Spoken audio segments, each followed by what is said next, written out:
southern hemisphere, trying to jump from continent to continent, mapping it out on Google Maps, and then mapping it out on the flat earth map, and realizing that the flat earth map showed the routes to make sense and the Google Maps didn't. And the way they were trying to hide these ridiculous routes was with fake flights. Fake non-stop flights that aren't real and you can't get.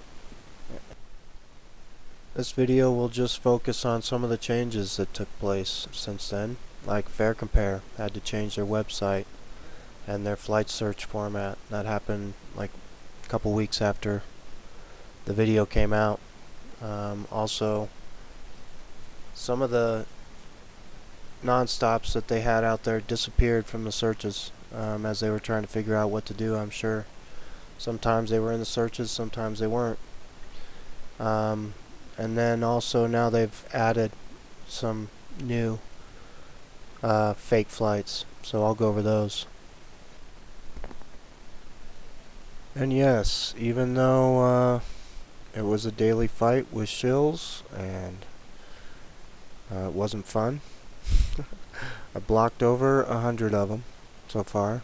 Daily fight for 2 months, still happening, because this is a huge lie, and they're trying to keep this one a secret. And this lie in particular really pissed off a lot of people, including a lot in the airline industry, because this lie is one of the big ones propping up the flat earth lie. And this lie exposes the flat earth a lot faster than people are ready to have it exposed, including a lot of flat earthers. And I'll probably make another video on that another time. Proof. Where is your proof? How many times did I hear that? Proof is in the logic, first of all. If you know the earth is flat like I do, then logically these are not real flights. But I know people need more proof than that, besides the actions that I've seen on this video since then, which also prove it to me. But here's how we get real proof and expose it. Calling out to friends in the southern hemisphere. We need your help. Show up to these airports and look for the gate of these fake flights, and I bet you won't find one. And if you do find one, I bet there won't be a plane pulling up or any people lining up for it, because they can fake these flights to a certain extent, but they can't fake it that far. So let's expose it. Let's expose fake flights and the flat earth. The seatbelt sign is on! First, please make sure that your seatbelt is securely fastened. Seatbelts can be purchased for $5. To fasten, insert the metal fitting into the buckle and tighten the buckle by pulling the loose end away from you. To release, purchase a release flap for $7. Now I know what you're thinking. We've never paid for seatbelts before. Once we've reached our cruising altitude, your flight attendant may or may not go down the aisle with snacks. If she chooses to, each passenger will be given a single peanut. Alright, this is Expedia, and it's a Sydney to Santiago search. And I can show you that every single one of these options on this page, which is 15 or 16, is fake. So we know this one is fake. This one is the non-stop from Sydney to Santiago, Qantas 27. Sometimes it shows up in the search, sometimes it doesn't. This one is fake. It used to only be available 3 days a week. Now it's available, I think, 4 days a week, or so it says, but this one is fake. 12 hours and 40 minutes for that flight. Nope. You'd think after all these years someone would listen to you. Oh, well, airport management, the FAA, and the airlines. Oh, cheats and liars. All right, let's get out of here.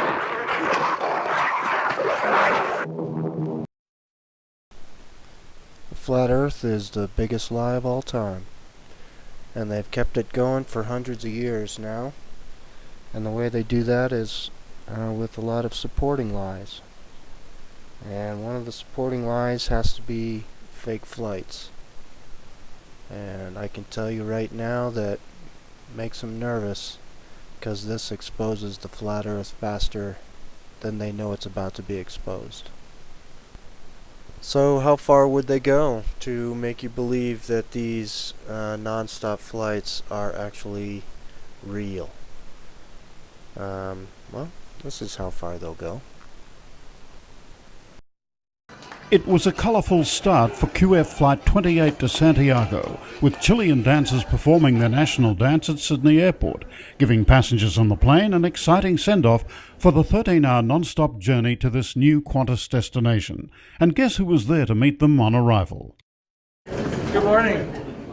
Yes, none other than John Travolta, the airline's ambassador at large in his pilot's uniform. Even workers on the ramp strained to get a look at the famous actor, who later spoke at a packed media conference. Two wonderful countries being able to come together with one flight, a non-stop flight from Sydney to Santiago. Simple trip. Do you see a plane out there? Do you? Huh? We are not going anywhere until there is a plane out there. So, that one is fake, and every single other one of these ones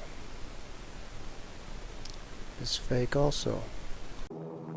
Surely you can't be serious. I am serious. And don't call me Shirley.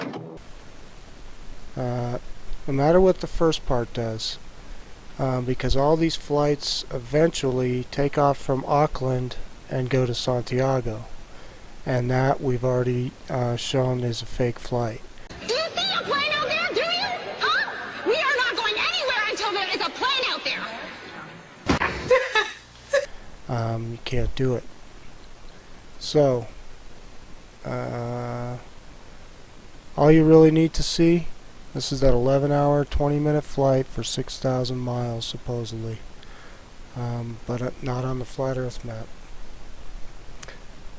All you need to know is that this is the same flight that's going to Auckland, 4:15 to 12:35, and you can see that all of these flights end at 12:35, no matter what the stops. This one goes through Brisbane first, so is this one, Melbourne first, so those parts can be real. I'm saying the Auckland to Santiago portion is not real. And see, they're all, so all of these flights right here on this page are fake. So whatever happens, I'm sure you try to book one and it says, oh jeepers, nothing's available. Here's your next option to either Vancouver, San Francisco, or LA. It's an entirely different kind of flying, altogether. It's an entirely different kind of flying. Here's Flight 800. This is the one that I'm talking about, the Auckland, 6,000 miles, Auckland to Santiago. Supposedly leaving every single day. Now there's another flight. Flight 1316 wasn't in the first video. Now it's a new flight, supposedly. But I'll show you, they just copied this flight. So it's just another fake flight. You can look here. 4:15 departure time every single day of the week, so they both leave at the exact same time, except for this one. This one gets there in 10 hours and 15 minutes, and this one gets there in 11 hours and 20 minutes. Surely you can't be serious. I am serious. And don't call me Shirley. So yeah, this one, same jet, same seats, all that stuff. So now they're just getting sloppy. So now there's two fake ones, and you can see that Flight 27 didn't come up. We can close these up and I'll show you that there's no non-stop in this. So interesting. And here's your dead giveaway. The Auckland flights, these are the two fakes, 800 and 1316, 7,337 miles. Your next options, double.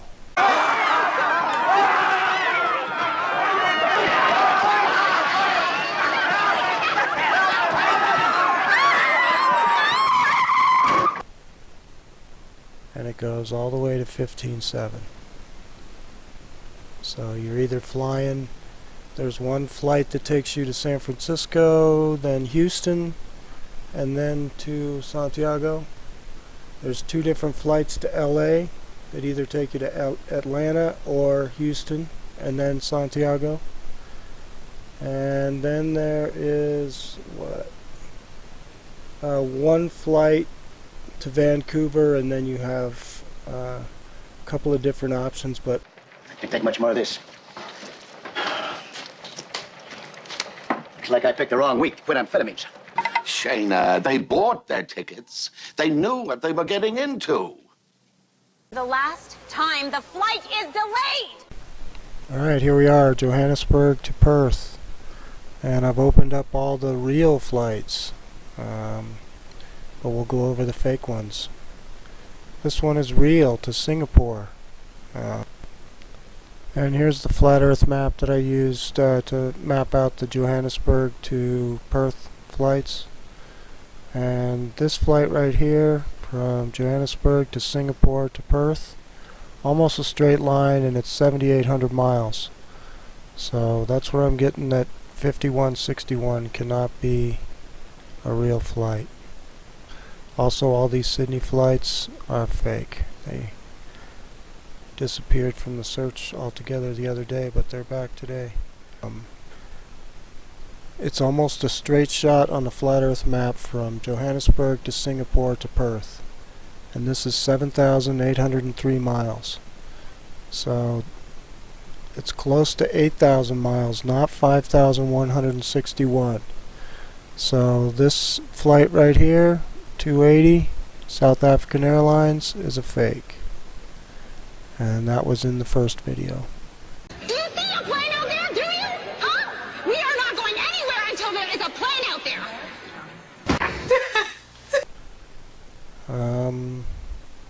You'll see a lot of these QF64, Qantas 64. All of those are fake. Those are all to Sydney. The first flight is to Sydney, 6:10 p.m. You'll see all of them are leaving at this time. So whatever the rest of the flight is, doesn't matter, because the first flight part is fake. So this is a fake listing. Chicken or fish? Chicken or fish? You see they're listing it at even the one stop, 88.82, which is only 1 mile less than the 2 stop. Amazing. But yeah, this flight to Dubai, real, and that is 9,597 miles. Johannesburg, Dubai, Perth. And this one is to Abu Dhabi International, and this one's real too. But all the QF64s are fake, because this first part of the flight, Qantas 64, 6,847 miles. It's a lot longer than that. And all the Sydney flights weren't even on the search the other day, about 2 or 3 days ago. Today they are. So, yep, there you have it. And you can see I'm not using any dates in this search, so that way it pulls up everything. And I'll show you. I've got everything checked over here, so any flight, any stop. These are all the different airports.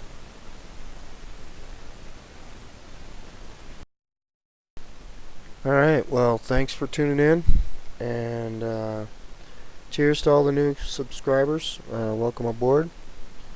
I kind of took a break there for a while. Chalked that up to partially summer finally hitting where I live, and also being a little overwhelmed by one video I made in particular. And now I must be a glutton for punishment making another, but along those lines, I'm not going to argue about anything really. You can do your own research to find out about the flat earth. There's a lot of great videos out there made by other folks, and that's how I learned about it.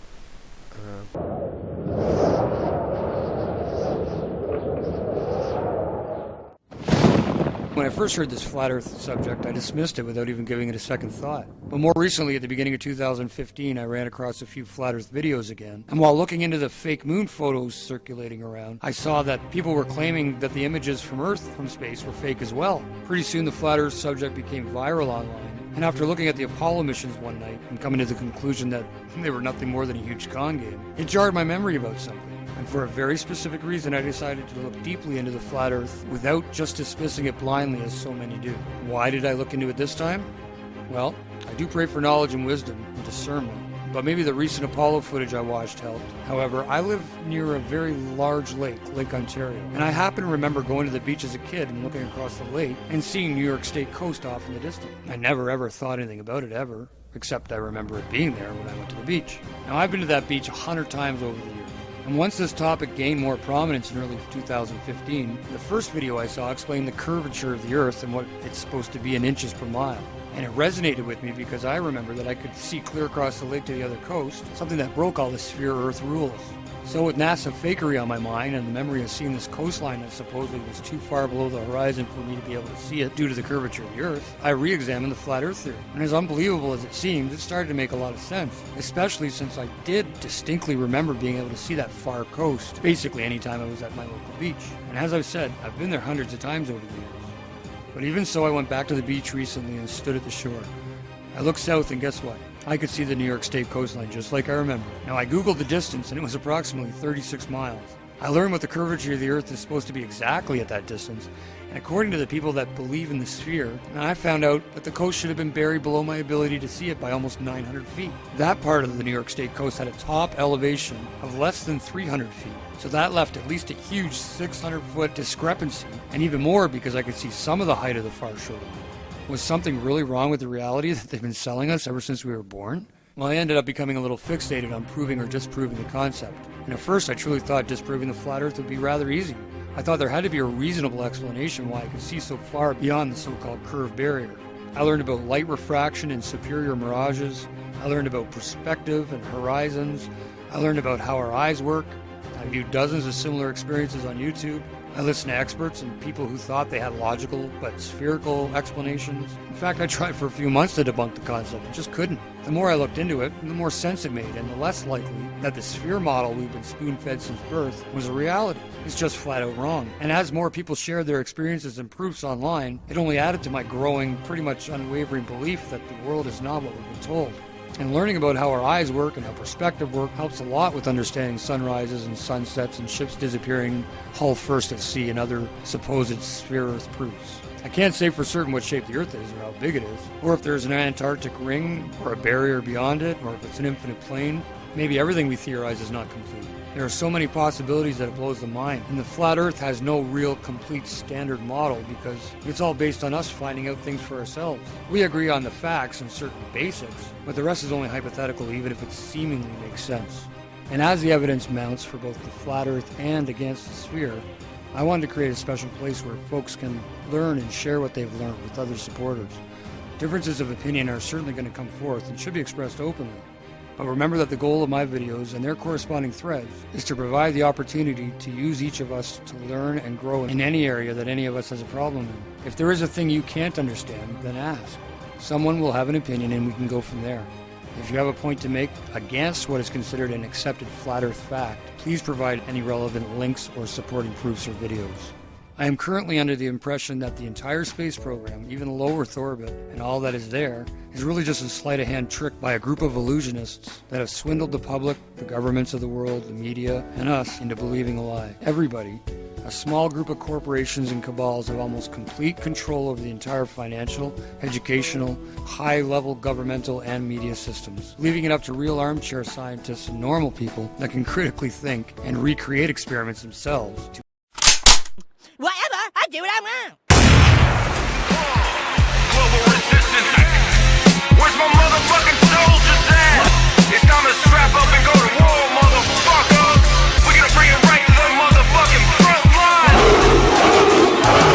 It's like we're living in a cage with invisible walls. The wicked zeitgeist of life making grown men crawl on their knees begging please save us from the boogeymen funded by the CIA funneled through Arabian banks. like a shank to the neck. They hit you from the back, no sweat, hold check and watch you shake and take away your freedom. You really don't need them when you're tucked away safe and protected by FEMA. Man, you must be a dreamer like the great pretender. Ask the Second Amendment, why I'll never surrender, but I'll never plead the Fifth. When it comes to September, I'ma yell it from the roof and expose the agenda. It's time to wake up and open your eyes to the matrix. This is going out to the truthers and patriots, living free and dying hard, speaking through battle scars. Astronauts to the moon. 10, 9, ignition sequence start. 6, 5, 4, 3, 2, 1. Welcome to reality.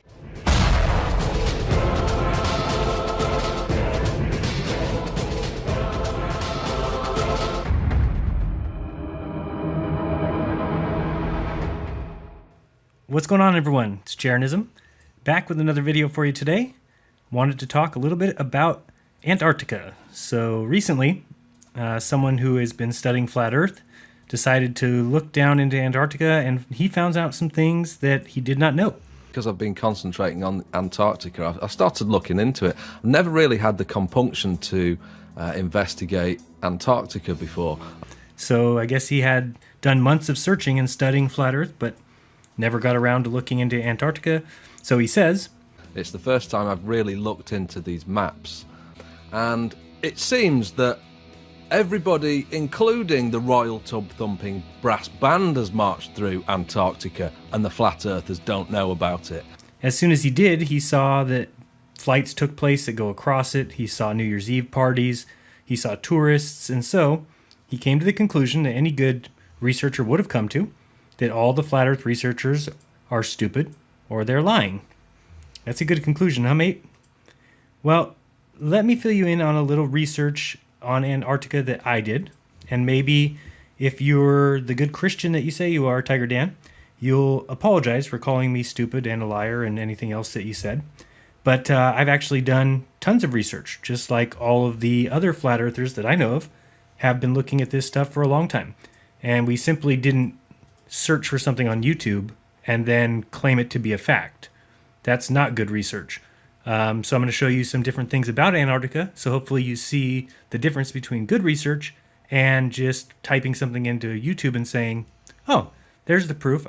Anybody can go to Antarctica because these people say they've been there. So let's begin. The Antarctic doesn't exist, and that it's the outer perimeter of this flat Earth. It's nonsense. It's foolishness, and I'm ashamed to have gone along with it because this is the first time that I'm looking into this. It is not foolishness. Believing what you see or read without doing any more further research, that is what foolishness is. As far as my research goes, it is certainly not a continent. That is the conclusion you will come to if you only do basic research. A little in-depth research will reveal the truth, and that's why I'm here. So, first thing we should pay attention to, you'll notice that the planes have a peculiar thing missing: windows. So, when do you want to fly people to a certain location and not have them look out the windows unless you are fooling them about where they are flying? Let's look at the Mercator map on the screen now, the projection. What happens if you travel west from America? You'll pop out on the other side, correct? Over by Japan. Now, what happens if you travel north? Do you pop out the bottom? If you travel south, do you pop out the top? No, you don't. So, interesting little tidbit of information there. Keep that in your mind. The point that you made that I found concerning was you said that it must be a continent because people build huts there and the news goes there. And the news also went to San Bernardino, and that wasn't a real event. And the news also went to Sandy Hook. That wasn't a real event, and people can build huts anywhere. Why would they not be able to build them on the outer edge of the flat Earth? I don't understand your research or your line of reasoning, but let's move on and get into these cruises into Antarctica. First of all, you can see on the screen here that they all go to these ports only. So you'll see that that is a very small section of a gigantic continent where people would all assemble and all the little cruise ports would be there. So that's very interesting. And a lot of people like me have been working very hard to figure out what is going on in Antarctica. And so what I did was I wanted to go ahead and look into booking myself a little cruise. But what they don't do is patrol the entire Antarctica, because anybody can go there. And what I find utterly stupid is the fact that there's literally tens of thousands of people moving over Antarctica every single week. So, the first thing I will do is show you why not everyone can go there. And the second thing is, I don't usually call people liars, so I'm just going to ask for your evidence in claiming that tens of thousands of people fly across Antarctica every week. That's what you said. So, show me the proof of flying across Antarctica. If you look up any flight charts, they don't fly across the continent at all. So, show your evidence on that one. On the screen now, you'll see why not everyone can go to Antarctica. Because not everyone has between $40,000 and $75,000 for a 5 or 6 day trip. So, I'm on this site. It's called polarcruises.com. I'm looking at all their little deals, and it looks like a scam to me because you don't need that kind of money for a trip to Antarctica. So anybody charging you $45,000 to $75,000 for a 5 day trip where you're staying in a tent and peeing in a bucket, there's a problem there. So I also looked up and tried to find out how many people fit on one of these planes, and they usually have 66 people on the plane. And if you multiply that by the ticket price of $40,000, you get about $3 million. So this is where I start to smell scam. To make that kind of money is not necessary on upcharging that much. So the first thing I did was run the site through Whoisology. Really cool site if you're looking for the owner of a site or IP information, registrar information. And when I found it, I got some other interesting news. He owns over 150 other related domains besides polarcruises.com. In fact, look at all these. This travel agency or scam center have all the Antarctic and Arctic trips in their hands. You must go through them. So that was just more fuel to my fire. Sites like penguincruise.com, Antarctica Cruise, Antarctica Tour, Antarctica Trip, Polar Bear Cruises, Antarctic Voyage, Antarctic Journey, Antarctica Journeys, Arctic Voyages, Antarctic Tour, Antarctic Vacations with a hyphen, Antarctic Trip, Antarctic Adventures, Antarctica Cruise. So, as you can see, he definitely has the corner on the market. Next up was to find out, are they even in business, or is it an all-out scam? So I searched for reviews on other sites. Obviously not their own site where they could make whatever review they want, but on other sites. First review I find is the review right here. Polar Cruises reviews. Maybe this is too late to help you, but here's our experience with Polar Cruises. They were very helpful at the beginning when we first called about a cruise. They told us there was only one cabin left on the cruise that we were interested in, and that there was a waiting list for it, which upon looking back doesn't make sense. Why sell it to us if there's a waiting list already? But we went ahead, paid the deposit, and wired the balance. 15 days before departure of the cruise, an unexpected medical issue emerged and we couldn't make the cruise. We had no trip cancellation insurance, big mistake, and immediately called Polar Cruises. After some delay, Polar Cruises told us that Oceanwide Expeditions, the ship's operator, would allow a name change for the cabin, that is, find someone else to take the cabin, but we had just 24 hours to do this, and that if we couldn't find anyone, to call them immediately to cancel our booking, but with zero refund. We asked if they could help us, given the extensive contacts they have, but they didn't even reply to this appeal and did absolutely nothing to help. We then called Oceanwide Expeditions and said 24 hours was too little and to do anything. After this call, Polar Cruises then informed us that we had a few more days to do the name change. One question that still remains is why Polar Cruises had given us a 24-hour deadline if we were not going to get any refund from Polar Cruises or Oceanwide anyway. In sum, our experience with Polar Cruises was not a good one, and I would never recommend them. So, you're talking about probably the theft of $25,000. Just a guess right there. Who knows how much the trip was for? Could have been $70,000, could have been $10,000. I don't know, but I was on the right track. There's a problem with taking a cruise down in Antarctica. Now, I hope you are ready for this story to get a little bit juicy. Thanks for holding on so far, because it's about to get real interesting. So, in looking at the page here that lists the employees, I'd already looked up Jim, couldn't find anything. He's the one who owns all the domains. I looked up Sharon, couldn't find much. Again, both Jim and Sharon have very non-unique names. But Chuck and his wife, Lynn, were easy to find. Here you're looking at Chuck Cross. He is a Antarctic polar expedition leader, so it says. So is his wife. But they only have one photo of themselves all online. So, I mean, if you can search Google, I did here in a second, you'll see it on the screen. And that even putting her name and Bend, Oregon, where they supposedly live, turns up just that one photo and only articles that look like they come from their site or in regards to them being travel agents. You can see here, just that one picture up at the top. So that left me with one other person. And I looked her up, and I always thank my lucky stars when I see somebody with a unique name. They're usually easy to find online. Her name is Nina Spinrad. So here it talks about her being an outdoor lover. And so I began to search Spinrad, Nina, and I get a ton of results for a Dr. Richard W. Spinrad. Who is he? Well, he was named in 2014 as the NOAA Chief Scientist by Barack Obama. Then I see Mr. Spinrad was the president of research at Oregon State before his appointment as head of the National Oceanic and Atmospheric Research Center. And, of course, we know that this travel agency is based in Oregon. So, prior to that, he was the research director for the U.S. Navy. He also is part of the Global Warming Lie, as he is a direct and permanent representative to the United Nations Intercontinental Oceanographic Commission. He has been given awards from Bush and Obama, and now there's no way that this Nina is related to him, right? So I found a obituary for a Gene Thompson. And if you're ever looking for relationships, the best place to go is obituary, since it spells it right out for you.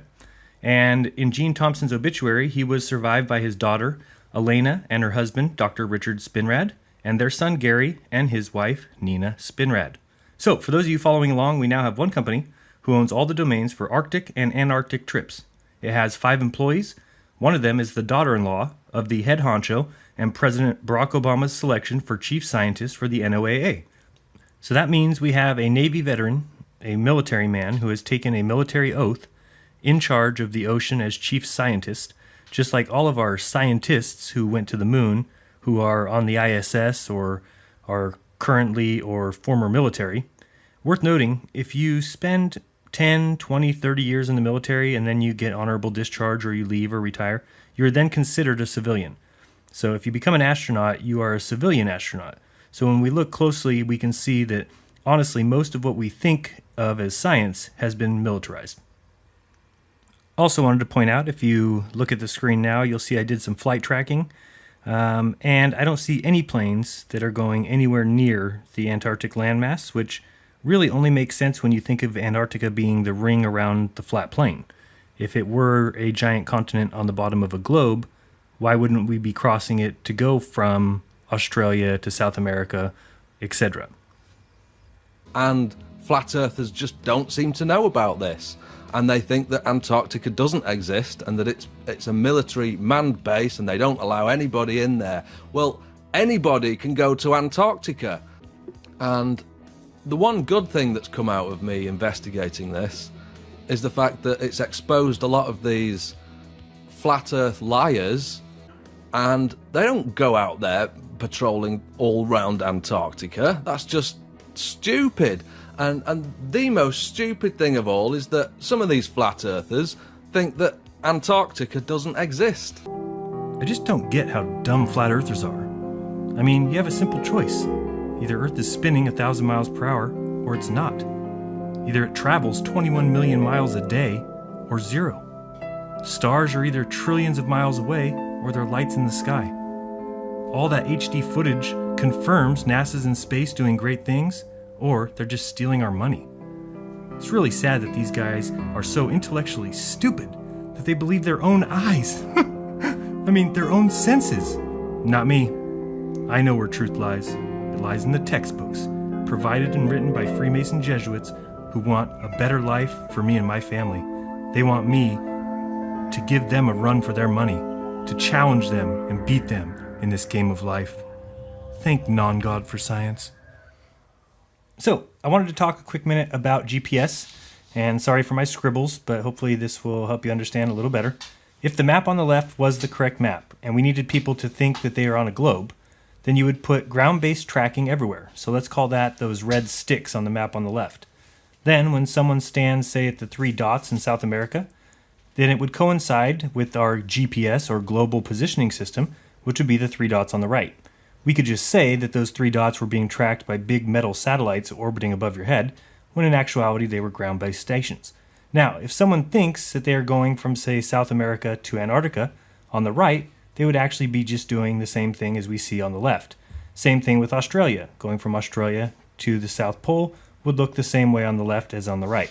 And as people fly around the world, the GPS simply tells them where they're going. So even though you're just doing a big circle, the GPS makes you think you're on a globe. So I did find some flights that leave Australia, head down, and they say they cross the South Pole, turn around, and return. So from the 3 places in Australia where these planes leave, all would take 12 hours according to the site, but all distances are 8,000 miles plus. If they were truly going to the 90-degree mark at the South Pole, well, 8,000 miles in 12 hours is 666 miles per hour, and the top speed of a 747 jet is 550 miles per hour. So this means you simply do not actually go to the 90-degree mark. Also, the plane has 366 seats with an average price of about $3,000. So $3,000 times 366 is well over $1 million. The plane uses 36,000 gallons per 10 hours of flight, so I'll even give them 60,000 gallons for their 12-hour flight, charging $2.50 a gallon, and that's the price of gas in California. That's $150,000. So off $1 million take, they spend $150,000 on gas. Pretty nice profit to fly in a circle. So, as you can see, problems with the globe are becoming too much for people to even ignore. Let's look back at the midnight sun now. This is a big issue. Based on current cosmology, if the Earth is a ball, then the North Pole and the South Pole have to be the complete same but opposite, when one is facing the sun versus when the other is facing the sun. For example, Norway gets all-day sun from April through August, and that's 400 miles from the 60-degree marker north. Well, if that's true, then if the Earth is a ball, the same areas opposite must be getting the same no sun in the south on the same days. Well, webcams will clearly show that it is quite a bit different in Antarctica than it is in the north. For instance, the north may get all-day sun, while the south is still getting a little bit of sun, when they should be getting nothing but darkness. I'll show some webcams to prove this point.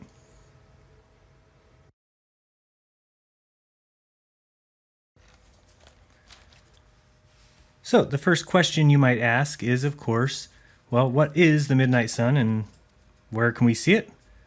And if we take a look at the answers we get from Yahoo's Answers.com, which I'm sure has nothing but the truth, right? It says, what months is Antarctica in total darkness? And they answer, oh, Antarctica is in total darkness all of September, October, November, December, January, February, and most of March. Well, this person didn't realize that that is the summer for the South, and they're not in all darkness for those months. It's ridiculous. So we'll look a little bit lower where we get NASA's answer. We know NASA never lies to us. NASA says that Antarctica has 6 months of darkness and 6 months of summer, and that the sun only rises and sets 1 time a year. That is complete and total bullshit. We'll see that in webcam footage in a minute. You'll see a little bit lower than their post is a post about the myth of the midnight sun, because it's a myth. That's exactly why, and I've said this many times, if somebody's lying to you, there's a reason, right? So we're lied to as kids about the polar sun or the midnight sun in the south and the midnight sun in the north. If it's a lie, there's a reason behind it. Wouldn't you agree? Now you'll see here there's a letter from somebody who works down at the Antarctic, and she's explaining when she gets to see the sun, and she says, of course, the same thing, that she sees 6 months of sun and 6 months of darkness. Simply not true. We'll look at webcam footage which proves it. And she even says at the end, do you know why we get this? Well, it's because the Earth goes around the sun in 365 days. That completes a year. Okay, now we're going to look at some webcam footage. And from this, we should be able to figure out really easily that Antarctica can't possibly be a continent on the bottom of a globe. I wanted to point this out. If you do see a black circle appear over the center of the sun, this article says that on occasion, because of the brightness of the center of the sun, it will mess up the image sensors on the camera, which creates a black dot right in the center of the sun. You can believe that if you want. I'll leave that up to you. If somebody researches it, though, there's probably some good information that you could find as to why we are seeing a black dot in the middle of the sun when it crosses the view of the camera. So we're going to be looking at 4 different stations. The first one is Palmer. And that's right there. Second station we're looking at is Casey. And that is on the other side over here. That's one of the Australians' bases. The next one is Davis Station. And we can see that one right here. And then out on the island we have, this one here is Scott Base, another Australian one. And then out on the island we have McMurdo, which is near Shackleton's Hut. So this is a webcam footage, and I will show you wherein lies the lie. So you see the sun come and go from your upper right to your upper left. And let's watch the shadow of the stick that's straight in front of us. So the kind of green one, straight ahead. Let's watch, keep an eye on that shadow, and you'll notice that the camera simply resets. So here comes the shadow towards us. Whoop, why don't we get to see the shadow go around? Notice that the shadow of the green flag is coming around, but we never see it go in front of the green flag. Why is that? Because the sun isn't going around the continent. If it was, we would see the sun go around, then it would be behind us. If the sun was behind us, the shadow of the green flag would be in front of it. But that never happens. What happens is the sun is coming in from the northeast, coming across the horizon and going off to the northwest. You can even watch the sky. If you watch the sky, you'll see it is circling northeast to northwest, not circling around us. Again, if it was going around us, we would see that flag pointing straight forward. You'll see that there's definitely an issue with what we're taught. One of the easiest ways to prove that also is the amount of time that it would get all day sun or all day night versus the North Pole. And we've got people who live near the North Pole, in Norway, in Alaska, in Canada, and those people can tell us what they see. And what they see does not match the opposite down in Antarctica, meaning if in the North Pole they're getting 4 months of full sun, then at that exact time, the South Pole should be getting 4 months of full no sun. Doesn't happen. At the most, they get 6 weeks. So it simply means we don't live on a globe. Now you'll notice here that they start, when the sun starts getting really low, they'll actually blow a fog or a smoke or could be even snow. I don't even know what they're blowing. But you'll see if you look straight ahead that there's a blower that blows along the horizon. The reason for that is so that people who are down there don't get to see what the sun is actually doing, which is not circling their heads. Now, I will admit that for 6 weeks a year, Antarctica does get full sun. I've seen it on these webcam footages, but it is not, they don't have a view of the sun.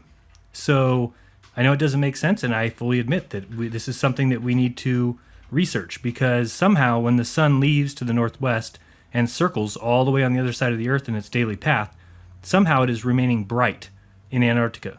Now, is that because of something in the atmosphere? Is it being some sort of reflection? Not sure. But it does prove 2 things. A, that it needs to be studied. B, that it's not a globe. Because if it was a globe, you would simply see the sun do a complete circle above your head. Now we can see this flag straight in front of us. Tell me why don't we see, where's the shadow of the flag at the, I don't know, what would you say, probably from 7 o'clock till midnight as far as a clock. We don't ever see the shadow there. See how the shadow starts at about 5 o'clock, or no, it's about 7 o'clock, and rotates counterclockwise. We see it come all the way up to about 1 and disappear every single time. That again comes down to, if they're lying to you, there's a reason. If things are real, you would have a 24-hour webcam. Think of the ISS. We don't get to see 24 hours of footage from space, just like we don't get to see 24 hours of footage from Antarctica. But you can watch pandas for 24 hours, or you can watch the grave of Andy Warhol. And so what I'm saying, as I've said a million times, is use your head. Why wouldn't they show you 24-hour footage from Antarctica? It's because it doesn't match what's in textbooks, because it's not true what's in textbooks, because it is not a continent on the bottom of a big ball, mostly because you can't live on a ball. There's a lot going for the flat Earth, yeah, absolutely. There's an awful lot going for it, because I've analysed every facet and detail of the flat Earth, with the exception of Antarctica, which I'm looking into now and finding out that everybody has marched through that place. By everyone, what exactly do you mean? Like, everyone has been to Antarctica?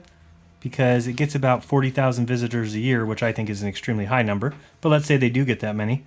Take that over the 7 billion people in the world. And the percentage of people that go to Antarctica is 0.0000058%. So you're right. Everyone has marched through that place. But you'd have thought that these people who are pushing the idea that Antarctica doesn't exist would have done basic research first. So, I've now shown you several reasons, Tiger Dan, as to why, once I had done the research, I believe that Antarctica is not a continent on the bottom of a globe. You called me a liar, you called me stupid, and so let's see if you can admit you were wrong, or continue making claims based on zero research and zero evidence. I'm willing to admit when I'm wrong about something. And I think that it's the case that a lot of 90% of these flat earthers out there, they get something wrong, they get proven wrong, and they just ignore you and continue to spout the lies, which is what I'm seeing taking place. They'll just continue lying to you. And I'm not about lies, I'm about truth. And if I find something that contradicts the official flat earth narrative, then I'm going to point it out and show you, because I'm not about lying to people. So yeah, that's where I'm at the moment. I'm just really annoyed about this Antarctic thing. It does exist, it really is a continent, and it's down there, it's measurable, and it's not the outer perimeter of the flat earth, so something else is. And I'll continue to look into it, and I'll get back to you as I come up with more information. So hopefully you have seen that I've given you enough evidence now that you can take back the claim that you made that Antarctica must be and is a measurable continent at the bottom of a globe. It's not, and for many reasons, and I hope you can see that. Just looking at the screen now, watch this again. Keep an eye on the clock up there, the date and time in the upper left-hand corner, and watch the sun as it comes across the horizon, but it comes from the northeast, goes to the northwest, because in Antarctica, the sun's going to come into your view and then leave your view as it does its circle, its daily path throughout the flat plane that we call Earth.